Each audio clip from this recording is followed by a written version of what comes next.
mga kabsat, kamusta kayo? Today is Tuesday. Happy Tuesday everyone. Hindi ako nag-vlog ng 3 days. Kasi mga kabsat ko, nagkaroon ng Saturday kasi busy kami. And Sunday pumunta kami sa nursing home. And napag-isipan ko na gusto ko mag-vlog pero the same routine. So nakikita nyo naman, di ba? Baka isipin nyo na is boring. So, anyway, mga loves ko, bago ako magsalita, kamusta kayo? It's me, Ilocana in Holland. Ang aking pangalan ay Lisa. Sa mga content ko, mga loves ko, is about dito sa aking buhay sa Netherlands, sa mga trabaho ko, everyday routine ko, then kung ano mga pinapakita ko sa inyo, shopping haul, and shopping tour, ganyan, yun pong ating content, okay? So, may naisip akong vlog for today's video mga loves para naman may tawag niyan yung hindi naman pare-pareho yung ating content. So, mga loves ko, today I'm way back 4-5 years ago. It's nakabili ako ng vintage na bag, na Louis Vuitton na vintage. Hindi ko po alam ang pangalan mga loves ko. I-search ko na lang yan sa Google pag in-edit ko to. So, itong title na ito mga loves ko, What's in my bag? What's in my bag? Everyday bag. Ito mga loves ko, ginagamit ko na to for 2 weeks.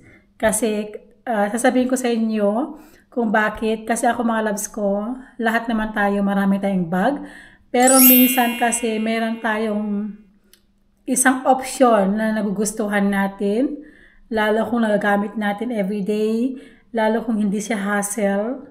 So, i-explain ko sa inyo kung why nagustuhan ko tong bag na to. So, itong bag na to mga loves ko, and super cute. Ito ay vintage po siya, pre-love. And ito ay, tawag nito mga loves ko, itong bag na po, ito ay Damier. Damier to yung klase na bag, kasi meron tayong monogram, Damier, and ano pa yung mga iba mga loves ko. Meron Damier canvas. And saka yung monogram, right? So yung epi leather, meron ding epi leather. So ito po mga loves ko is Damier canvas. Itong kanyang leather. Itong kanyang leather. So mga loves ko, ang gagawin natin ay okay, una mga loves ko, kaya ako nagustuhan to kasi meron siyang 3 compartment. And ako kasi mga loves ko, ako yung tao na pag nagbabag ako, ayaw kong nahihirapan na pag may gusto akong kunin sa loob, ay gusto ko makuha agad. And gusto ko mga loves ko is super organized ako. Ayaw ko yung lahat ng mga gamit sa bag ay yung nagkakalat, yung magsasama lahat. Gusto ko, like for example, tissue is tissue, charger, ganyan, wipes, gusto ko separate. Kasi, para mga loves ko, para kung gusto ko siyang kukunin ko lang siya. So, mga loves ko, ito po ay nabili ko to ng not so expensive. 5 years ago, ito po ay pre-love, mga loves ko, and gamit na siya. And without straps, ito po aking straps po ito mga loves ko. Ginamit ko lang siya kasi mas gusto ko na may straps. And napaka-easy sa akin. Compare kung gagamitin mo lang po itong kanyang handle. So una mga loves ko is ang ating papakita ay meron tayong dalawa dyan nakasabit. Yan, lagayan ito ng coins. And meron tayo nitong super cute na napaka-fluffy, napakalambot. And ito po mga loves ko, lalagay ko dyan. So, nilalagay ko dyan yung mga coins. And ang una natin mga loves ko ipapakita sa inyo is meron siyang, papakita ko sa inyo. Ito mga loves ko, meron siyang 3 compartment. Meron dyan sa harap.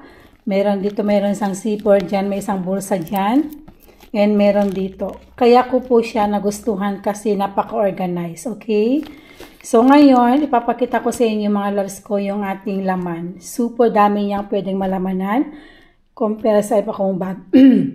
And sasabihin ko sa inyo din sa mga iba kong bag na LV din. Pero kung ano po yung pinaka-best na gusto kong bag. So ito po ay gusto ko to. As in, kasi pag nagbabag ako ng mga LV, mga loves ko, hindi nagtatagal. Pinapalitan ko yan agad kasi hindi po ako happy. But anyway, papakita ko sa inyo ha. So, yung unang laman nito mga loves ko, charger. Charger yan. Tapos, meron ako dyan susi. Yan. Dito sa part na to, lagayin ko ng charger saka susi. At least alam ko na. And sa loob po is meron tayong wallet. Ito yung ating maliit na LV na wallet. And ito po yung lahat. Nandyan yung rosary, yung napkin ko, yung tissue. Yan. Diyan ko lalagay. Saka yung mga gamot. And meron din tayong hand gel alcohol. And meron tayong hand cream. And ito po yung ating sunglasses. And yung ating eco bag. Always matagal na sa akin to. One of my favorite na eco bag. And ito po yung lagayan ng ating camera. Yung ating DJ Action 4. Kasi kasyang-kasya dito. Para hindi siya magasgas. Yan, yun lang. Yun ang laman. The third is yung white natin. Importante sa akin to. Yung white. And meron akong tissue ulit. Kasi meron akong tissue doon. And yung lipstick. Okay, that's very good. And then yung dalawa kong phone. May dalawa kong phone yun. Saka to. Kasi ito po yung ginagamit ko. As in talagang pang sarili ko. Yun po at the moment na pinang-edit ko. Kasi yung ating laptop mga loves ko, yung ating ginagamit na pang-edit, expired na. Kailangan ko i-renew. So yun. So ibabalik natin. Super happy ako dito mga kabsat. And napaka-organized. Yan. Gusto ko talaga organize mga loves yung aking bag. Saka napaka-easy niya. Napaka-easy niyang kunin kung kailangan mo siyang kunin. Compare sa mga ibang bag talaga, kailangan pa mag-stop ka para kunin mo yung bagay na gusto mo.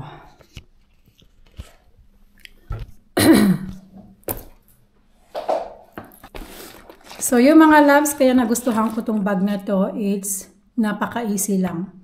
Hindi kagaya yung never full ko. Gamit ko yon pero minsan mga loves ko, lahat ng mga napapanood ko sa YouTube, ang problema nila sa sa never full ay yung kanyang handle. Kasi mga loves, ako po yung tao na marami akong nadadala sa work. And naisip ko dahil malaki siya, nilagay ko lahat doon. Pero pag mga loves ko, pag buhat mo na, and after few minutes, ang sakit dito sa shoulder mo, masakit dito. Yung speedy ko naman mga loves ko, super nice naman, kaso nga lang mga loves, na-try ko na yon one time gamitin. It's kailangan kasi yung speedy mga loves ko, yung Damir din. It's, meron siyang organizer, so nilagyan ko siya ng organizer, ay tawag niyan ay pag may kailangan ako mga loves ko, hindi ko masyadong nakukuha kasi medyo masikip yung kanyang zipper. Either maganda siya pag halimbawa panglakad ganyan, pero pang trabaho everyday no. Sa akin it's nahihirapan ako. And yung mga iba kong LV mga loves ganun. So kaya ko to nagustuhan kasi napaka-easy lang. Halimbawa mga kabsat ko, maglalakad lang ako. Gustong-gusto ko yung nakaganito, no? Halimbawa, naglalakad lang ako. Kukunin ko lang dyan yung charger. Kukunin ko lang dyan yung wallet ko, yung wipes, ganyan. Halimbawa, naka-phone ako, tapos nagmamadali ako. Tapos ilagay ko lang dyan yung phone ko. Di ba napaka-easy? Compare sa ibang bag talaga na ilalagay mo sa bag mo, tapos hindi mo alam kung saan nakalagay. Then nagmamadali ka, tapos kukunin mo pa kung saan mo siya hanapin. Kaya yun ang dahilan, kaya gustong-gusto ko tong bag na to. And the reason also mga loves ko ay, meron tayo iba't ibang klase ng leather. Meron yung monogram. Yung monogram kasi mga loves ko, pag umuulan, ayaw ko mabasa yung kanyang, ito kagaya nito mga loves ko, yung leather niya. Magkakaroon siya ng watermark. So, pag umuulan, hindi ako nagbabag ng LV na may monogram. So, ito po ay caviar. Ito mga loves ko. Ito kahit umuulan to, okay lang. Okay lang sa akin kasi yung kanyang leather mga loves ko ay kahit mabasa to is hindi siya masisira. Yun po ang dahilan. Medyo ang ano naman nito, ang negative nito is medyo mabigat. Mabigat nga lang siya. Yun nga lang ang problema ko dito, mabigat. The other things is okay. Okay lang sa akin kasi napaka-easy lang niyang gamitin mga kapsat. Yun po ang dahilan. Yeah. And hindi siya po masyadong malaki. Tamang-tama lang po yung kanyang size. And I think itong bag na to mga loves ko ay super luma na. Hanapin natin yung kanyang code. Yung code niya mga loves ko ay 2001. 2001 mga loves ko yung code niya. Vintage na talaga. 2001. So 24 years. 24 years na po yung bag na to. Pero ang ganda-ganda pa niya mga loves. Ang maganda dito mga loves ko is super tibay yung kanyang handle. Ang ganda-ganda pa mga loves ko. Pero yung loob niya mga loves ko is gamit na gamit niya talaga. Yun ang reason po kaya nagustuhan ko tong bag na to pang everyday. The rest yung mga bag ko mga loves ko is pang lakad na lang kasi hindi ko pwedeng gamitin yun ng pang everyday. Nai-stress ako. Ito talaga, I'm so happy. Yun lang mga loves, gusto ko lang po i-share at sana po nagustuhan nyo. And yun lang po. Minsan kasi tayo mga loves ko is yung ating mata ay pag nakikita tayo ng isang bagay. Ang natutunan ko lang mga loves no, dahil ako po ay mahilig sa bag. One thing mga loves ko, bago kayo bibili, pag-isipan nyo muna kung gagamitin nyo ba yan. Kasi ako mga loves ko, nag-invest ako ng mga luxury bag. That was, pinakamatagal na bag ko mga loves ko is 15 years. Nag-stop na po ako bumili ng ganitong brand na bag.